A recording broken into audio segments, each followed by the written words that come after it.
Okay, so what if I told you that our reality isn't fixed? I mean, what if things like time, your health, even your own existence were all just a story? Well, today we're going to dive into two narratives that completely unravel that very idea. We're going to look at what happens when the fundamental rules of the universe just start to break down. Let's get into it. So let's start with this quote. Time is not a river. It is an argument. Now just let that sink in for a moment. This totally flips everything we think we know on its head, right? It suggests that reality isn't some passive thing that just happens to you. Nope. It's an active negotiation, a constant debate. And, in any argument, there's always a winner and a loser. Definitely hold on to that thought, because it's going to be important. All right, so at the very center of both of these stories, we've got these two really strange, really powerful institutions. And they both have the same, frankly, monumental task. They have to police reality itself. Literally, their job is to make sure the whole universe doesn't just, unravel at the seams. Okay, so let's look at who these guys are. On one side, you've got the Horological Institute. Their whole mission? Maintaining something they call consensual duration. Basically, they think time isn't a constant, it's just a fragile agreement. So their job is to force everyone, everywhere, to agree on what time it is right now. They use some pretty serious tech to just wipe out any other competing moments. Then, on the other side, you've got the Institute for Applied Disbelief. Now, these guys don't treat diseases, they treat a person's disapproval of their illness. Yeah, you heard that right. For them, being sick is just a bad story, a narrative that they need to rewrite. So, see the pattern here? Even though they're focused on different things, they're both in the exact same business: total control. They're all about enforcing one single, stable version of the world. But here's the thing about any system that's built on absolute control. It's always fragile. And, well, in these stories, the cracks are definitely starting to show. The scary part? The threats aren't just coming from the outside. They're bubbling up from the inside, from the very nature of existence itself. So, that external threat, it has a name: the Oblique. Now, this isn't your typical alien invasion with spaceships and all that. No, it's more like an entire alternate reality that wants to exist, and it's making its argument so persuasively that it's actually starting to bleed through into our world, kind of like ink soaking through paper. It's trying to overwrite our consensus and become the new norm. And then you've got the internal threat. What happens when your own personal argument for existence just starts to fail? You get this condition called ontological stuttering, and it's exactly what it sounds like. People literally flicker in and out of being. This isn't about someone ignoring you. This is about you becoming fundamentally imperceptible. It's your personal reality failing to convince the universe that you should even be here.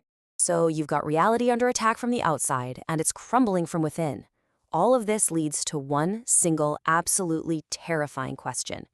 What if the foundation of everything we know is just wrong? What if it's not what we've always believed it to be? This is the real turning point. And it's all captured in this one quote.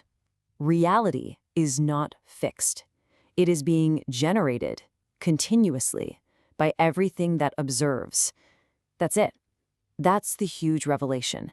It means reality isn't some static stage we're all just walking on. It's more like a live performance, being created in real time by everything and everyone that's watching it. That includes you. That includes me.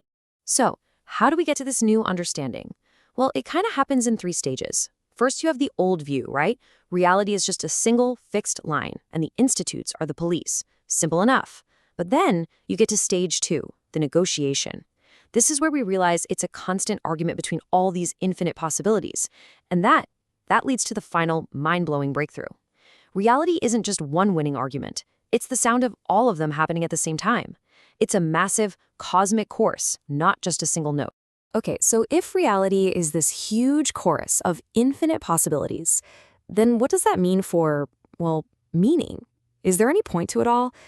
Our second story tackles this question head-on by framing the entire puzzle of existence as one giant cosmic joke. So the big question is, what is it? What's the ultimate cosmic joke? The final punchline that's supposed to make sense of everything.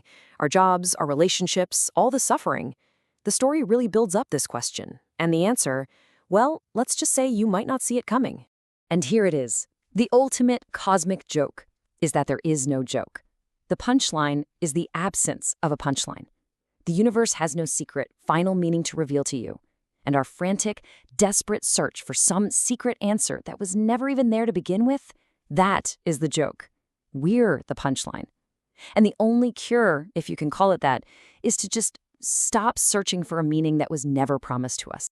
So, when you're faced with a universe that's either an infinite chorus of everything or just a cosmic joke with no punchline, what do? This leaves our characters with a really stark choice.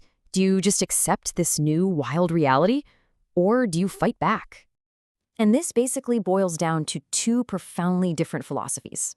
On one hand, you have acceptance. This is Dren's path. His goal is to become a living bridge, to stop fighting and instead learn how to hold all of reality's crazy contradictions and possibilities inside his own mind. It's a path of just radical inclusion. But then, on the other hand, you have resistance. This is Dr. Hent's way. He says you have to defiantly create your own meaning, even if you know deep down it's a fiction. Why? Because the struggle itself, that fight for purpose in a purposeless universe, that's what makes us human. And so that leaves us, and you, with this final question. If reality really is just a story that we're all telling ourselves, either this big chorus we can join or this personal struggle we have to maintain, which story do you choose? Do you become the bridge and just accept all the infinite possibilities? Or do you become the fighter, creating meaning where there isn't any? It's a choice that doesn't just define a story. Maybe, just maybe, it defines our entire existence.